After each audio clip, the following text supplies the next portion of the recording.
บังคักแล้วเนาะบังให้ไปตัดเจ้าว่ะพ่อได้ไปตัดนี่นะชอยจ้าบ่โอ้ยบ่จัก ไปดอนนะก็มาแม่นบ่ได้ ไม่ได้เฮ็ดไปเลยทำโตมีประโยชน์เลย ทำกระดาษทำก่อนมันกระบังนี่คักก็อีกกระบังไม่สอดนะไม่ใช่ดาบ่นี่นะโตบ่กระโตด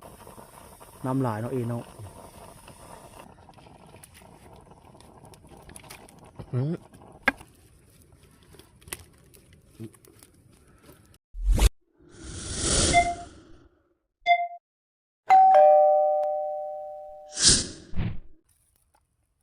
ทักทายสบายดีตอนเช้าปลาโตเมื่อคืนนี่นอน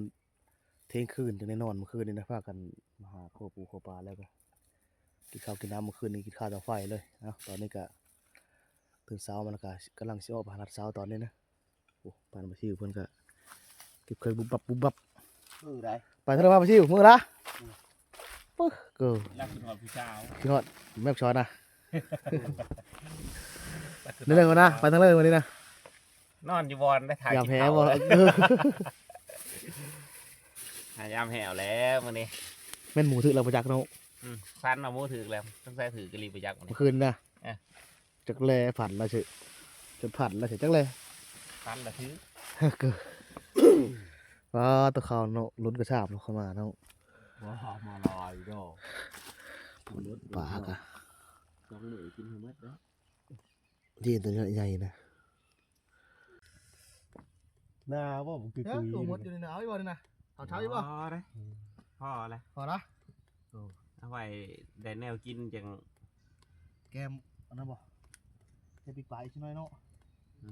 และคอยไปจะนอนคืนเจ้าคืนนี่นะข้อกลเด้อดุตาสิคอยอยู่นอนอยู่บ่ได้นี่บ่ได้ก้นได้จะรอดก็คือนี่นะอันนี้หูมืออยู่บ่ก้นทำตัวเองก้นในหูมือโลดคอยมือมาตะลึงตัวเฉยตลอดตื่นโธ่คือจะตัดสายอูจะกเลยทั้งอูเจ้าจะชะม้ออยู่คือนี่เนาะปีกนเนาะชะม้อรับกันแล้วยังตางูแอนเดียวก็ยังตาอยู่กูมีคนเสียงว่าหลาบจากพี่เลิศถึงนั่นเจอเว้าเดียวก็ได้เว้าบ่มักเช้ายังก็เว้านะคะเช้าแล้วเด็กฟันเว้าผู้เดียวก็เว้าบาดนี้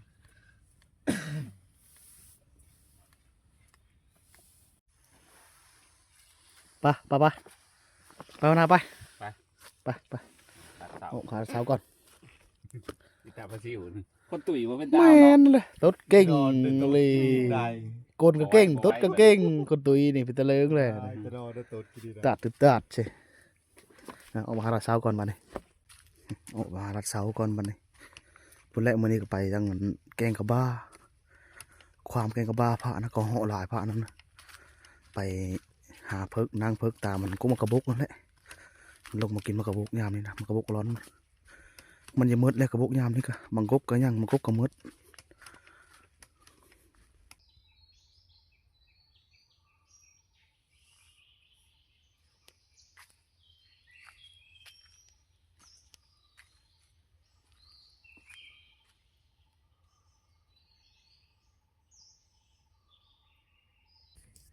โอ้นี่กกมาให้กำลังสุกนี่เนาะนกเขาอยู่เชี่ยวอยู่ทั้งนกกระโตงนกปลิวเนาะหลายเลยมาให้กำลังสุกนี่เห็นนกนะพวกแถวนี้นะเฮาอันนี้นกโอ้ได้ก็เฮากับพยักนกแต่พยักโอ้มาให้กำลังสุกคักเลยโอ้โหหนูนี่นะเนาะเอาขอรับมาว่างสิถือเลยนี่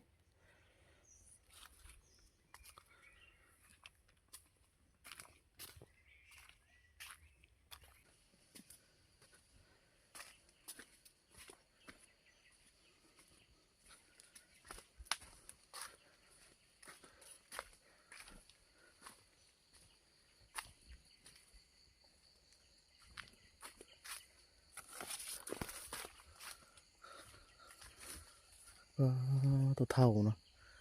เท่าอยู่ซี่ทั้งงามเลย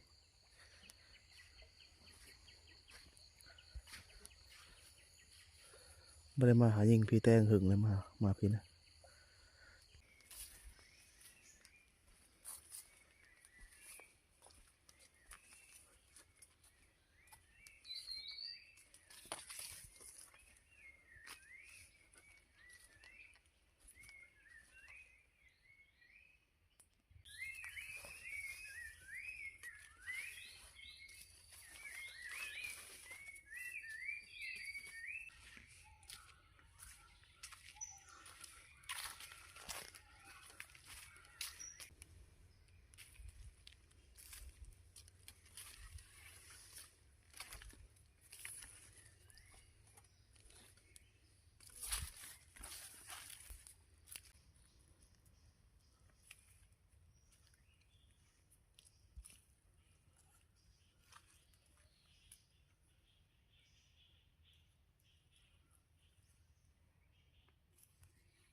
เฮามาชอบมันกกมันกระโบกกนี้นั่นนี่ก็3-4ตัวได้ยิงกับเจอแต่ว่ามันมีเฮามือท้องอาวุธนะป้ออย่าหายเลยยิงจำเชือกนี้เนาะมันอยู่ไม้นี่เนาะนี่งาตัวนี้มันกินมากระโบกนะก็3ตัวเก็ดกัดเจาะออกมาก็ได้ยิงจุ้ใช่ไหมโอ้มันมีเฮามือท้องแตะแคบเสียดายได้คนเลยมากระโบกยังดกอยู่มากระโบกนั่นนี่ยังลายอยู่บืนเสาไอ้บ่สั่งสิมาแต่ดึกๆมึงมันดังดักเหาะอยู่นี่นะลายอยู่ก็เหาะแต่ว่ามันลักไปตองก็ดังแน่ยามเลยนะเบิ่งบ่สั่งสิไปเจาะเบิ่งเงินกุ๊กแคมทางนั่นนี่กุ๊กมันกระโบกมันเหาะกินแต่ทางนี้นะเฮาปนี้กับป้อก็เหาะ3-4ตัวพวกได้ยิงกับเจอแต่ว่ามันไปเฮามือท้องก็อย่าหายดิกกนี่ก็ยังลายอยู่มากระโบกนะหมูก็เฮามากินอยู่นี่ขาวๆแถวนี้นะแต่ว่าเห็นก็เหาะองค์นี้นะก็เหาะบ่ได้เฮากินล่มอะไรมันนี่ก็สวยๆมาเป็นลมตอนเช้านี่พอสงัดคักอะไร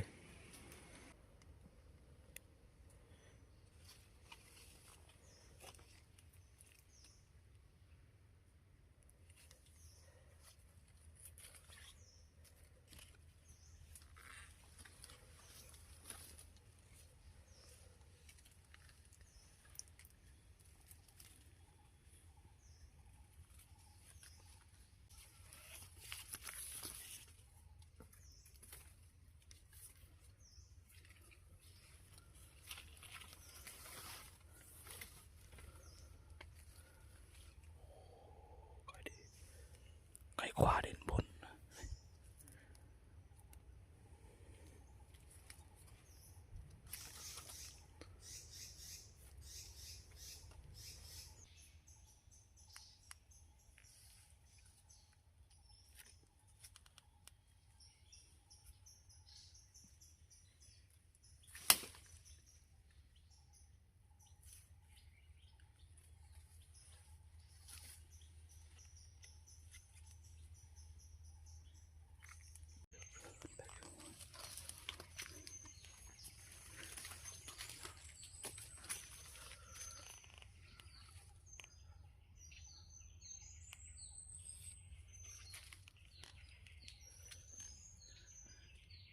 ยิงอีกแล้วบาทหนึ่งยิงนกข้อก็มีแตะจำโก้ยเนาะนกข้อยืนทะเลอยู่เนาะฮันก็เหมือนมีเฮามือท้องคือเขาแตะแก๊บผ่านไป2ตัวแล้วมันนี้นะเขาเหาะก็ได้ยิงนกข้อก็ได้ยิงโอ้เป็นนี่เลยก็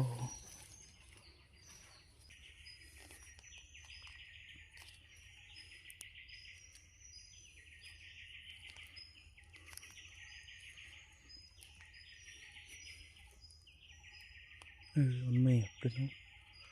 ลงเบิ่งโบกหมูก็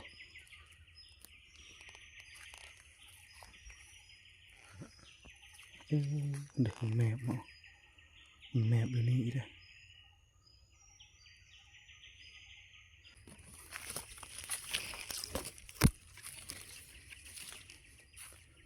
เกมมือบอลก่อนมาเลยกลับบอลก่อนหายิงเลาะมือบอลไปเลยยิงก็บ่เป็นยิงแล้วอาวุธก็ซับ2 บาทก็ยังบ่แตะอยู่ก็เหาะก็ได้ซับนกเอานะนกข้อก็จำซื่อกันนี้นะทับบ่แตะโอ้ยกลับบอลก่อนมือแปลงอาวุธก่อนสิได้เด้อคนนะพลาดไป2 ตัวแล้วมันนี่นะบ่เชื่อได้2 ตัวแล้วมันนี่นะ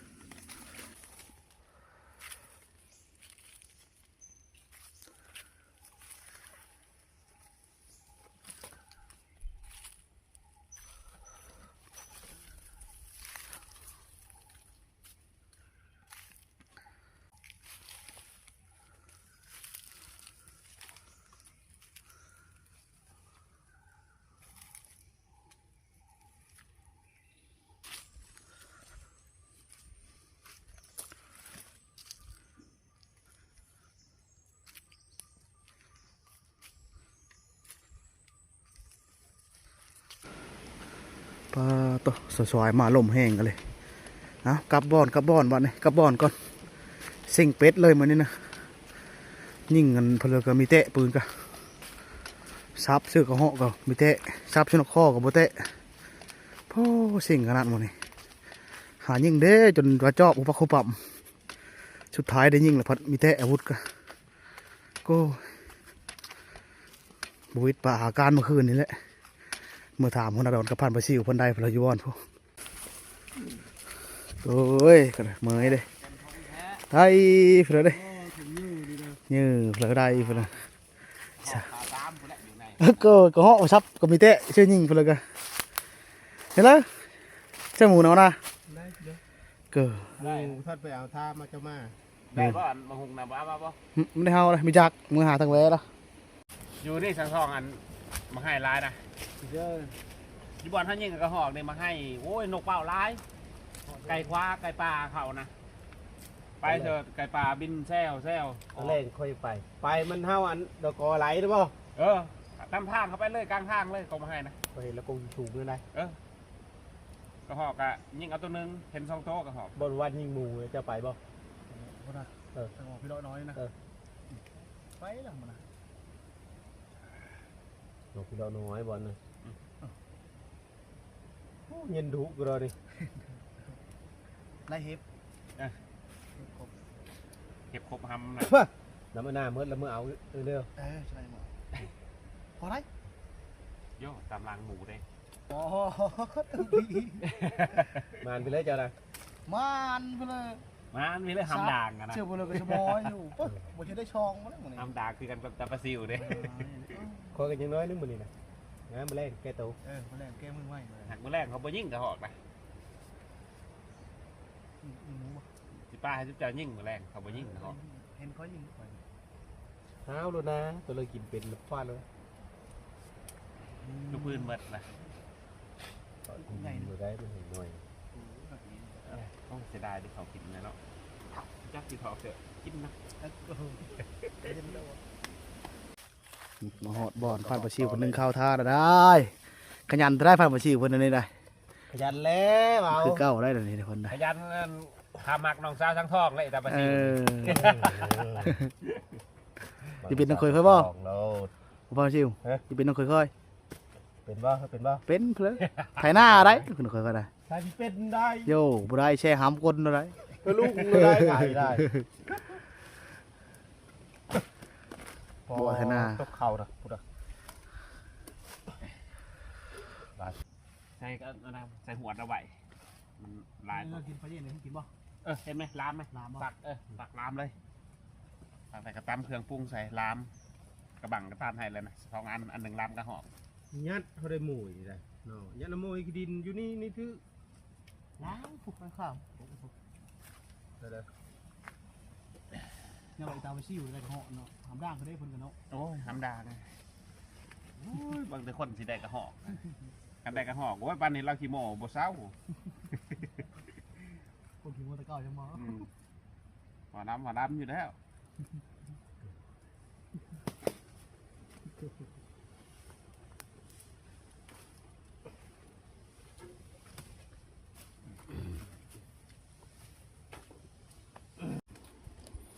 หมดบอนกับพันปลาซิวหนึ่งข้าวหนึ่งน้ำทาเรียบร้อย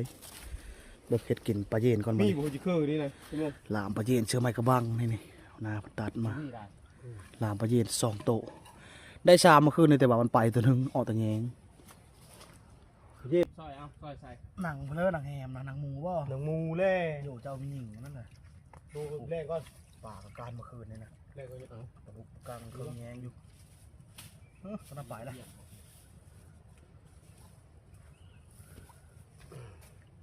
หน้าไปได้ตัวได้ร่อง เออ อันนั้นแม่ไปได้ได้ฮ่าโอ้ย โอ้ปลาเย็นกินกระปูเลยความชิวไอ้น้อง กินกระปูเจอ ออกทุกคน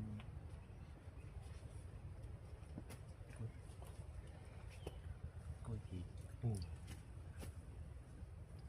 เอาโอ้โหครับ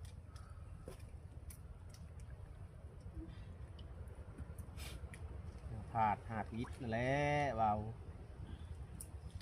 ที่ตลอดก็ทอมานี่บ่ได้กินข้าวเก่าเราก็จำแจ่วตำหุ่งนะบุ้ง เว้นอยู่บอลคันนี้นะมีแต่คนกระหอก โก้ยนะอ่ะนี่บ่หุ่นก็นะ นางหมูอ่ะนะ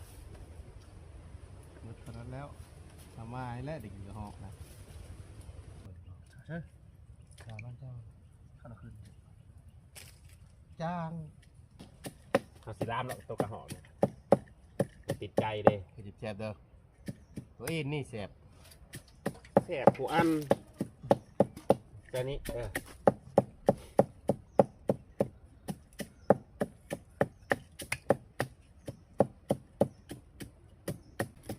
นี่จะกิจักตัวได้คอยก็ อ่า เห็ น น สร้างว่าตอนจับเป็นผู้สาวน่ะจับกับมือแท้ๆว่ะ มือจะไปเจ็ดนี่จะได้จับผู้ไม่แล้วนั่นไม่ได้จับคอยโอ้ยหนาวอีกผัดตังกัน นี่ค่อยบอกให้เด้อรอชิมนะเอาโหมันกันเนาะ เอาตามใส่เบิดนะไข่ตกไล่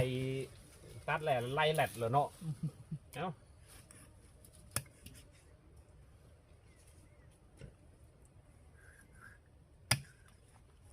นี่เนาะ หาไปอีได้ก็กระดูกตัวนี้นะ เดี๋ยวนะ โอ้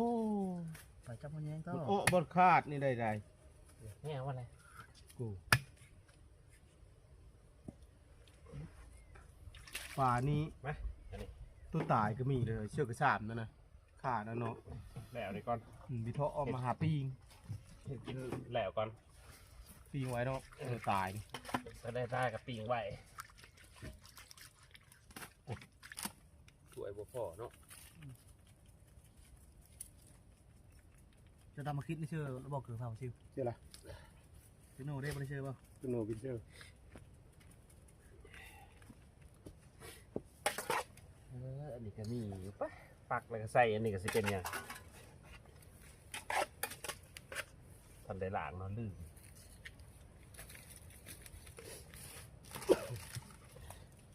ผู้มีอยู่คือตียุง นั่นนะคิดนะ แต่เก่าคือบุเคยลงทุนบันนี้บอลก็มีบกคิดล่ะ โอ้ย พัฒนายามเลยบ่ พัฒนาอยู่บ่ มีข้าวสารได้อยู่หันใดน้ำตกน้ำตาลอยู่เลยโอ้ยเลข ใส่หายังบ่ได้กระจำน้ำตาลกินบ่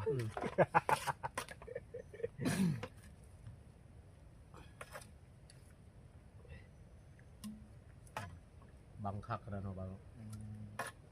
ให้ไปตัดเจ้าว่ะ พ่อได้ไปตัดนี่นะจอย จ้าบ่ โอ้ยบ่จัก ไปดอนนะก็มา แม่นบ่ได้ ไม่ได้เฮ็ดไปเลยทำโตมีประโยชน์เลย ทำกระดาษ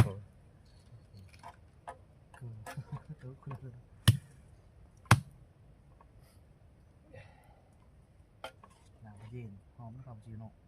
มันจะเคยมีป่ะ มันนี่มีอะไรเดี๋ยวนี้นะหอมปีเชื่อบอกหอมปี เชื่อโอ้เชื่อแน่ นี่ ค่อยเลยปูดีกันรอดกินอยี่หมดละ จักไปสิเก็บเอาแต่อันคอยปลูกตกล่ะ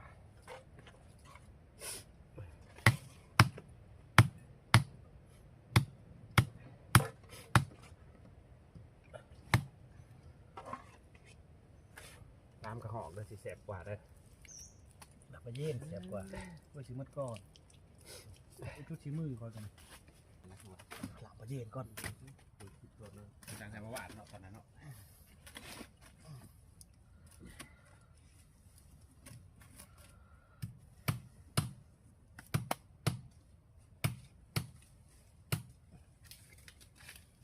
โคตรปัดเนาะ บักใหญ่เนาะจังซอง โอ้ง่ายเลย อ๋อฟังเดียวเลยกินกับอีมด เต็มบ้างเลยเนาะสองโถนี่ จะได้เอาอันโอ้ใบดอกตะโก้หมกงัดตักได้ครับ เดี๋ยวเทศก็ได้ครับ เฮ็ดมีดพอกินเลย เฮ็ดแซ่บๆเด้อหน้าเด้อ โอ้ยสุดแค่นี้ เฮ็ดยามอีกคือรอบนอนแกมเต่ารอบนั้นนะ ตอนนี้โคใช้ถึงมัน ลมเนาะโดยเฉพาะพัดลม ตามกระหอกใส่หากดอกจะโกบน้ำมือนี่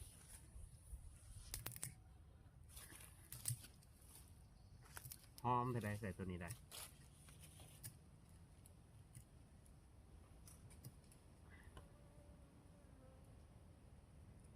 การสั่งยันเฮียนสูตรอยู่ขนาด ออกมากันเห็นจุด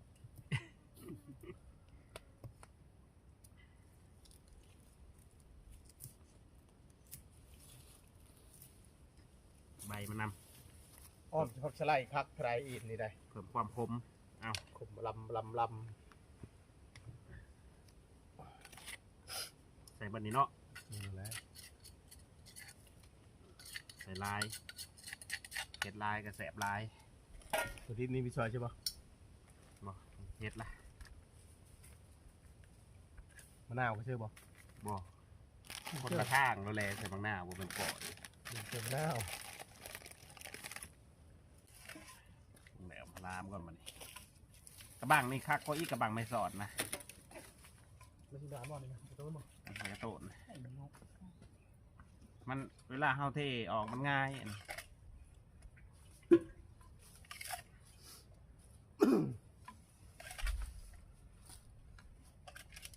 หอกใส่ใบจะโกอบใส่หางจะโกอบมัน ไปมันจะโคบเขาจะได้นั้นเลยยืมมาคอยดีกว่าเป็นลูกปลาดิ ตัวใต้ๆปิ้งไว้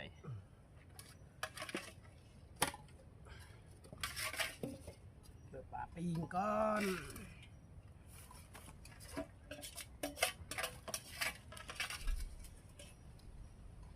โอ้ยได้ดอก เมนูลามมันนี่มีแต่ลาม เรื่องยิบมานี่ปลาออกมาละ ขอไปตายแล้วขอจริงร้อยขอบอกยังวะ ก็ตายตัวยังไง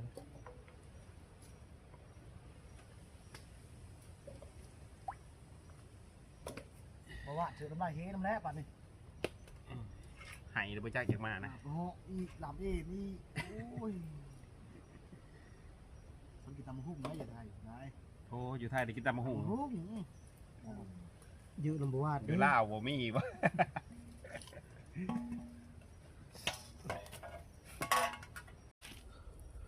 ได้ละเติบได้ผ่านมาชิวโนกันปลาคืนในโน ไข่กว่านอนเลย ใครก็นอนไร เบิก ปลาดุกปลากังปลาคอ หมดดีกว่า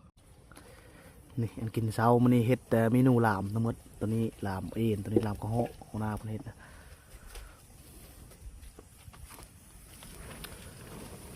แล้วก็บีบประกังก็ เด็ดเพิ่น มันมาใส่น้ สุกละ ำสุกแล้วตัวนี้นะ ยังเอ็นนี่เนาะ กระหอกมันโบราณมันได้เด้ซะแต่เอียนนี่มันเต็มบัง แม่นนะ หักพดแล้วตัวนี้ก็ไอ้จักหน่อยให้มันเปื่อยๆนะเอียนนะจังแสบ แม่นละเพื่อว่าจะลามสิครับบ้าง หักคือว่าลามนี่มันอบมันน่ะแห้งนะ สุก กว่าเอาแกงนะ ยังเอ็นมันนี่เราพาไปซื้อซากิปิ้งปลาอีกบ่เลยนะ บ่กินนี้กับบ่มืดแล้ว โตกระหอกคนนึงละ น้ำลายเนาะเอ็นเนาะ ของตัวนี้ก็เนาะลามกระหอกเลยเนาะ เล่นหรือโทยพอ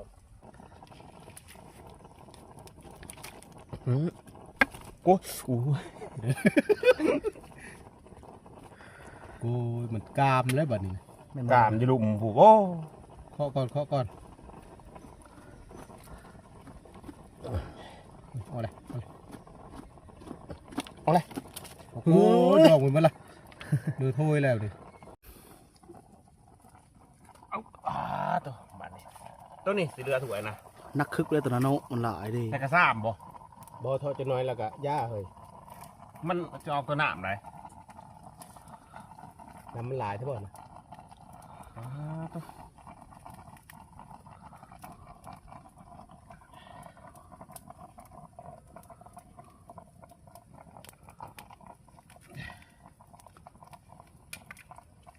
อันนี้ก็ใส่ โอ้ยบ่เลย บ่ออกกันสิ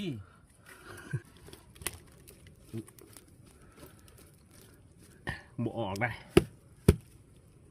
เฮ้ยทักดิเนาะ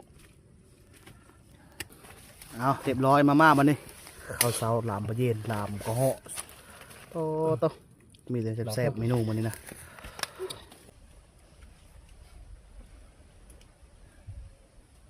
ลายเนาะก็หอกตัวเดียวเนาะ บุกกันดีดิ ดีครับ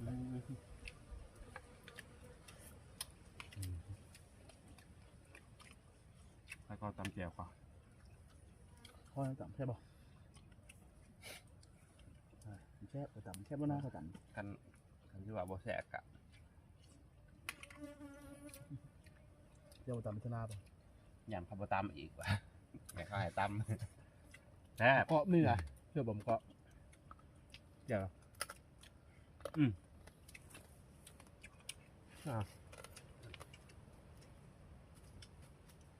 โอ้เปื่อยเนาะลามเธอกระบังไว้ดีเนาะ嗯